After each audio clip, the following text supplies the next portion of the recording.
Let the words of my mouth and meditation of our hearts be acceptable in your sight, O Lord, our strength and Redeemer. Amen. The Old Testament reading is from Isaiah 6, 1 through 8. In the year that King Uzziah died, I saw the Lord sitting on the throne, high and lofty, and the hem of his robe filled the temple. Seraphs were in attendance above him. Each had 6 wings. With 2 they covered their faces, and with 2 they covered their feet, and with 2 they flew. And one called to another and said, Holy, holy, holy is the Lord of hosts. The whole earth is full of his glory. The pivots on the threshold shook at the voices of those who called, and the house filled with smoke. And I said, Woe is me! I am lost, for I am a man of unclean lips, and I live among a people of unclean lips. Yet my eyes have seen the King, the Lord of hosts. Then one of the seraphs flew to me, holding a live coal that had been taken from the altar with a pair of tongs. The seraph touched my mouth with it and said, Now that this has touched your lips, your guilt has departed, and your sin is blotted out. Then I heard the voice of the Lord saying, Whom shall I send, and who will go for us? And I said, Here I am, send me. The epistle reading is 1 Corinthians 15, 1 through 11. Now I would remind you, brothers and sisters, of the good news that proclaimed to you, which you in turn received, in which also you stand, through which also you are being saved, if you hold firmly to the message that I proclaimed to you, unless you have come to believe in vain. For I handed on to you as of first importance what I in turn had received, that Christ died for our sins in accordance with the Scriptures, and that he was buried, and that he was raised on the 3rd day in accordance with the Scriptures, and that he appeared to Cephas, then to the 12, then he appeared to more than 500 brothers and sisters at one time, most of whom are still alive, though some have died. Then he appeared to James, then to all the apostles. Last of all, as to one untimely born, he appeared also to me. For I am the least of the apostles, unfit to be called an apostle, because I persecuted the church of God. But by the grace of God, I am what I am, and his grace toward me has not been in vain. On the contrary, I worked harder than any of them, though it was not I, but the grace of God that is with me, whether when it was I or they, so we proclaim, and so you have come to believe.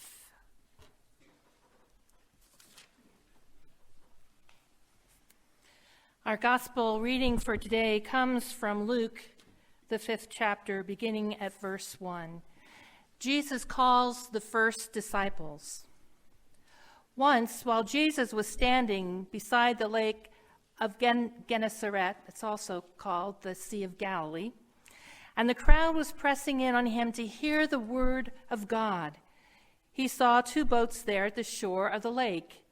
The fishermen had gone out of them and were washing their nets.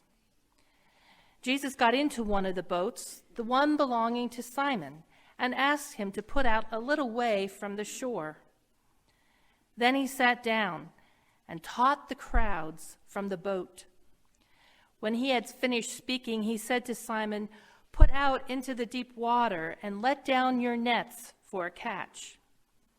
Simon answered, "Master, we have worked all night long, but have caught nothing. Yet if you say so, I will let down the nets." When they had done this, they caught so many fish that their nets were beginning to break. So they signaled their partners in the other boat to come and help them. And they came and filled both boats, so that they began to sink. But when Simon Peter saw it, he fell down at Jesus' knees, saying, "Go away from me, Lord, for I am a sinful man." For he and all who were with him were amazed at the catch of fish that they had taken. And so also were James and John, sons of Zebedee, who were partners with Simon. Then Jesus said to Simon, "Do not be afraid. From now on, you will be catching people."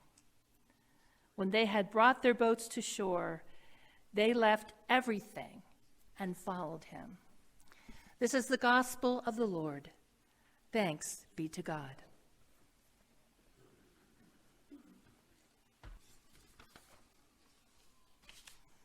The title of our message this morning is "Everyone is Called by God." Let us pray. Let the words of my mouth and meditation of our hearts be acceptable in your sight, O Lord, our strength and our Redeemer. Amen. Well, a gospel lesson about fishermen calls for a story about fishermen. On a cold winter morning, a couple of men in Wisconsin figured that they would go out and do some ice fishing. So they found a nice patch of ice and proceeded to chip a hole in it, and they lowered their lines. About a minute later, they heard a booming voice say, "There are no fish there." The 2 men looked at each other and wondered whose voice that was. So they figured that maybe it would be best if they just moved over a little bit, and so they moved about 10 yards and chipped another hole in the ice and fished there. Once more they heard the booming voice say, "There are no fish there." The 2 men looked at each other in astonishment, not knowing whose voice they were hearing. So again, the 2 fishermen moved another 10 yards, chipped another hole in the ice, and dropped their nets. And once more the booming voice said, "There are no fish there." Very timidly, one of the men looked up at the sky and said, "Is that you, God?" And the voice answered, "No, this is the owner of the skating rink. I'm trying to let you know there are no fish here." Well, our gospel passage for today is a familiar one. It's the call of the first disciples, with Simon, soon to be named Peter, being the center of this particular story. And we remember that previously we heard about Jesus healing Peter's mother-in-law. And so we're aware that Peter knows who Jesus is. Yet, as the crowd presses in on Jesus, as they await hearing more about God's word, what does Peter do? Peter continues to go about his daily life. He continues to wash his fishing nets. Just think about it. Here comes a swarm of people with this man, Jesus, who had healed Peter's mother-in-law, and Peter doesn't pay any attention to Jesus. Peter doesn't join the crowd. He doesn't stop what he's doing to listen to Jesus.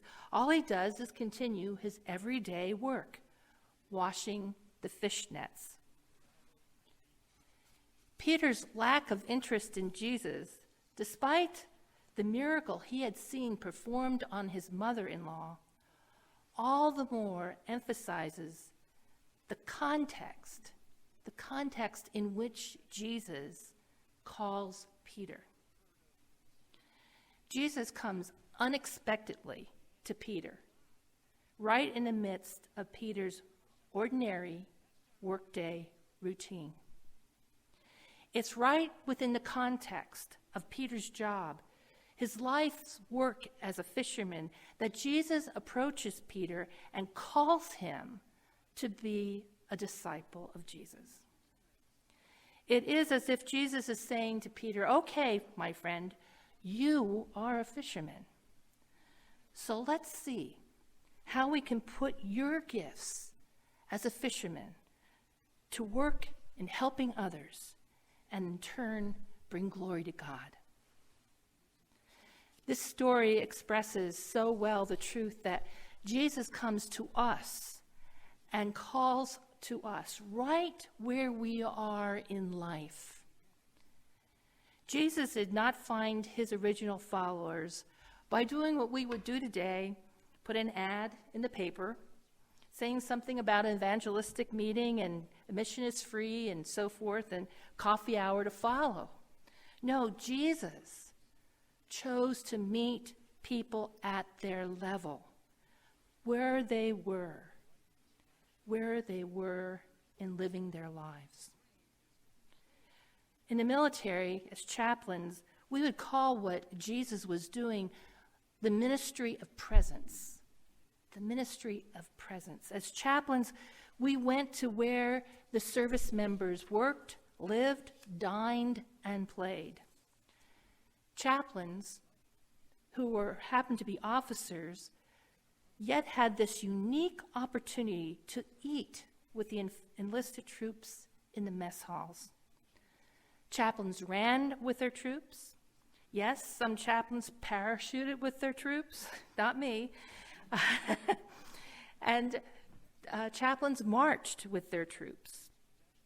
And how well I remember my first Marine Battalion hike, so to speak, with the Marines, and my feet covered with blisters.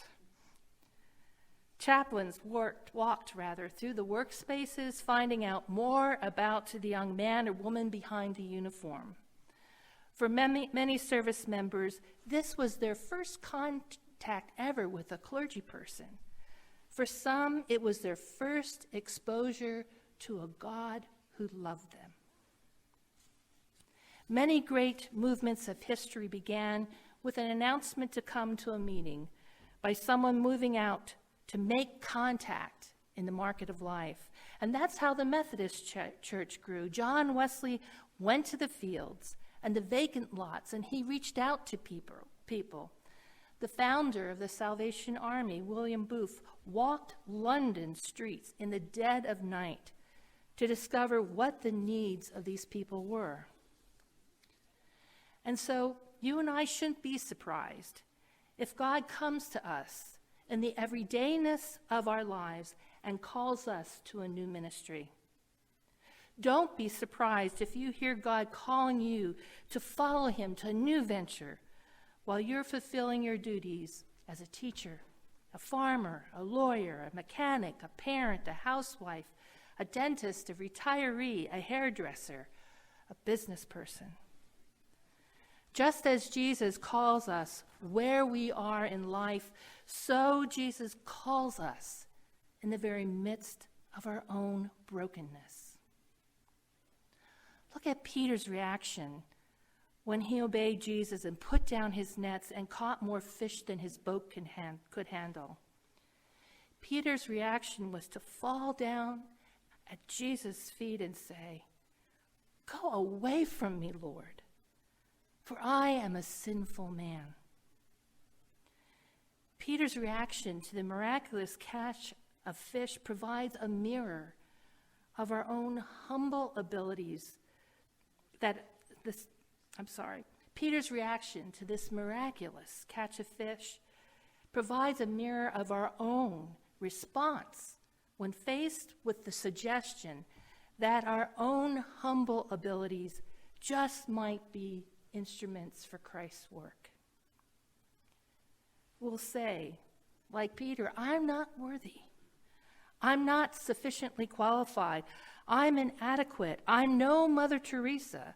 I'm not just good enough to play in your league, Jesus. Lord, how can you use me in all of my own brokenness? Our response and Peter's response is like so many others in the Bible. Just about every time that God called people to come and do his work, they feel unworthy. Remember that passage read from Isaiah today. Isaiah has this vision of standing before God, and Isaiah realizes that he's truly in the presence of God. He's looking at the Most Holy One, and suddenly he comprehends this big gap, the gap that lies between God and himself. And so Isaiah cries out, "Woe is me! I'm a lost man just like the people around me." And with loving kindness, God addresses the inner guilt and shame. And in God's own way, Isaiah finds that his sins and his guilt are wiped away, so that when God asks, "Whom shall I send?" Isaiah then is ready to say to the great God of the universe, "Here I am, send me."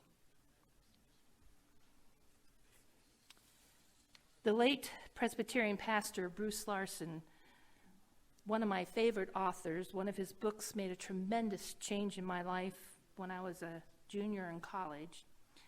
He also wrote a book called The Presence. And in that book, he talks about a prolonged steel strike that occurred many years ago in Pittsburgh. So there was this layman named Dave Griffith. And Dave felt that God was calling him to bring about reconciliation in the midst of the strike. But it was not easy for Dave to answer God's call to meet with both the union heads and the steel company executives, because Dave had a serious, almost crippling stutter. And yet Dave answered God's call, and he approached both sides of the strike by asking them to consider.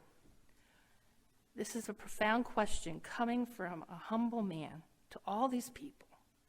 What is it God would want you to do? And before long, the strike was settled. And sometime later, one of the steel company executives told Bruce Larson why the warring factions had listened to Dave in the first place.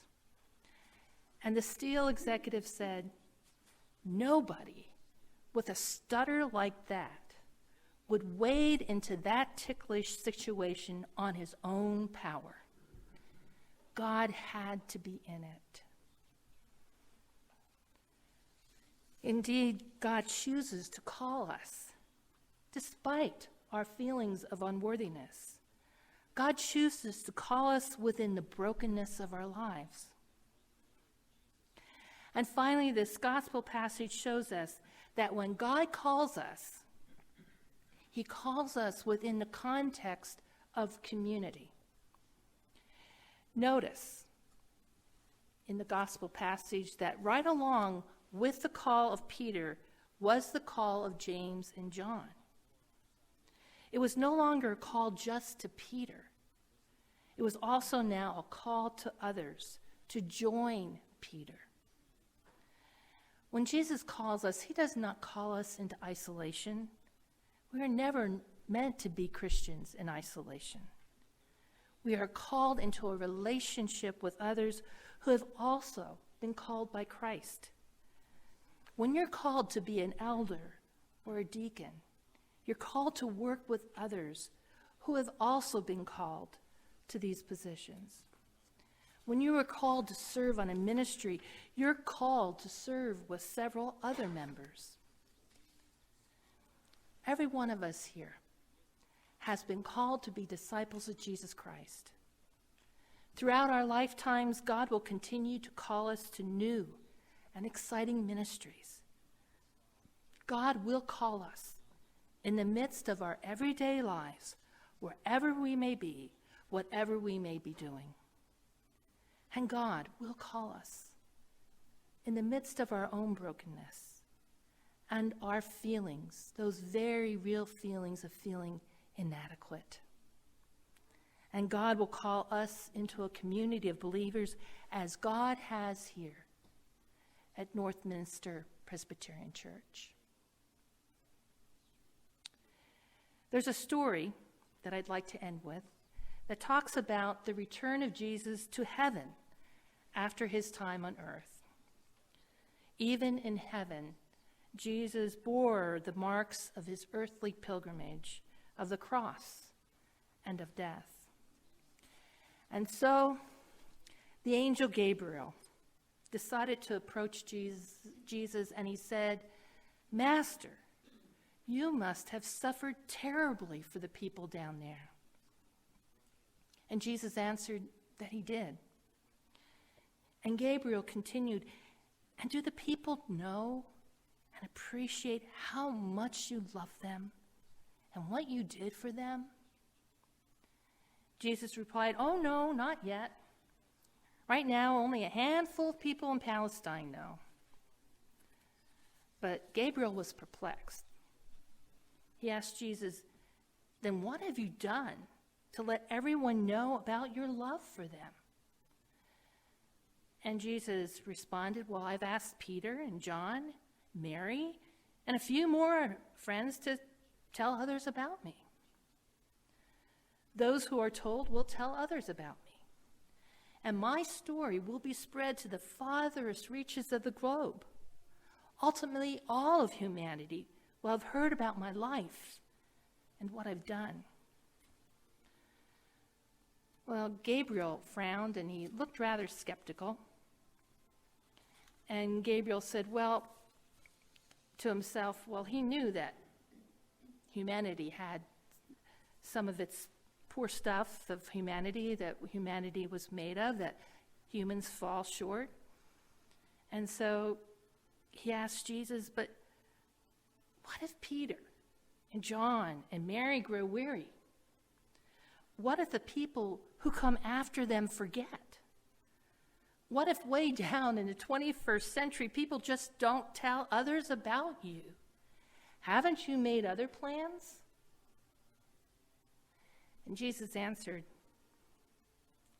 "I haven't made any other plans. I am counting on them." 21 centuries later, Jesus still has no other plan. Jesus is counting on you and me to answer his call. And may God empower each of us to respond. "Here I am. Send me." Thanks be to God. Amen.